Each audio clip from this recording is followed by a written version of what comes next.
against all expectations, the unbelievable has finally happened. Arsenal are the new champions of the English Premier League. After years of pain, frustration, rebuilding, and endless criticism, the Gunners have climbed back to the top of English football in dramatic fashion. The title race that kept fans around the world on edge came to a shocking conclusion after Manchester City failed to secure victory in a crucial direct clash against Bournemouth.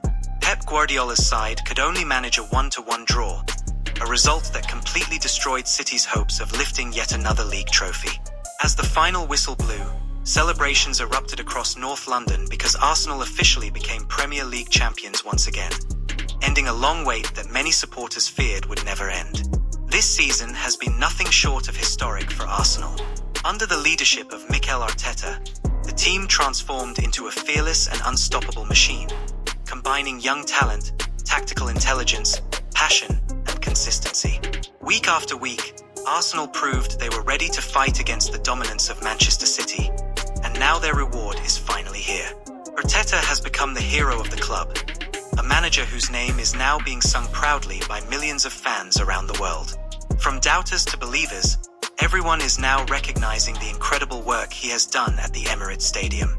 The Arsenal fanbase simply cannot stop praising him, and honestly, the compliments never seem to end.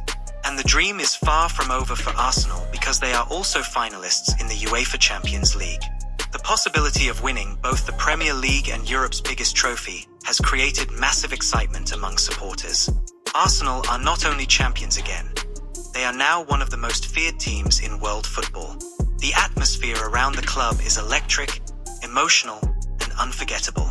Players who once faced criticism are now celebrated as heroes, and the connection between the squad and the fans has never been stronger. Inscribe no canal for more football news, dramatic updates, and legendary moments from the world of football. On the other side, disappointment completely surrounds Manchester City.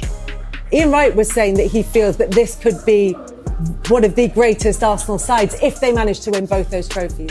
Oh yeah, I mean, on performance and trophies alone, Arsenal have never done it. Never won the European Cup / Champions League. So to win the league and that double would be unprecedented. It was interesting watching Monday Night Football and Patrick Vieira and Jamie talking about which players would go into the Invincibles. And there are a few that would go in, one or two defenders, the keeper. Obviously, Henry and Bergkamp aren't going to get replaced. But they're not as good as that team, I don't think, as a whole. But certainly in terms of being able to keep those clean sheets, they're in a great position now going forward. They really are. And you'd love to see them add some more quality in the forward positions. I think that's where they need to do it. They've got great cover in defence, maybe another midfielder, but they should have the money to do it as well. So all eyes on Arsenal now. Yeah. Pep Guardiola entered this decisive stage of the season believing he could once again conquer England and continue City's dominance. But football can be cruel and unpredictable. The draw against Bournemouth became the moment that shattered City's title dreams. Guardiola, a manager used to winning everything, now watches from a distance as Arsenal celebrate the glory that slipped away from his hands. The frustration is enormous because City fought until the very end, but this time it simply was not enough.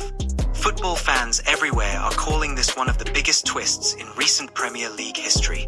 For Arsenal supporters, however, this is more than just a title. It is revenge for years of suffering, disappointment, and heartbreak. It is the rebirth of a giant club that refused to give up. The red side of North London is celebrating like never before because Arsenal are finally back where they believe they belong, at the top of English football.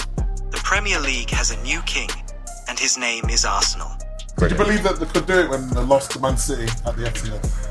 I always thought it would be close because it wasn't about performance, Michael, was it, at City? And they came out and they gave it a good shot. But they've got this great ability to keep a clean sheet and nick a goal. Bit of the old 1-0 to the Arsenal coming back. But he's a fine coach. Sometimes you want him to just be a bit more expansive. But it's a means to an end, it's done the trick. On Arteta, there were maybe not questions being asked of him, but there certainly would have been if they hadn't got over the line this season. But he's been adamant, and the word from the club has been that he's been building. Each season has been an improvement on the one before. That this was coming. at some stage. Did you feel that? Did you feel that confidence, and did you see that progress under Arteta? Yeah, I did. It was just whether they could hold the nerve when City are breathing down their necks, and whether they would, crumble and not perform. So they have been getting better. They added to the squad last summer. Gyökeres has scored his goals. He probably hasn't convinced fully as an Arsenal centre-forward, but he's notched some important ones. We've spoken about the depth of squad all season, and they have had injuries. They've been able to fill in for those injuries. And that squad strength, I think, has really helped them and maybe got them over the line.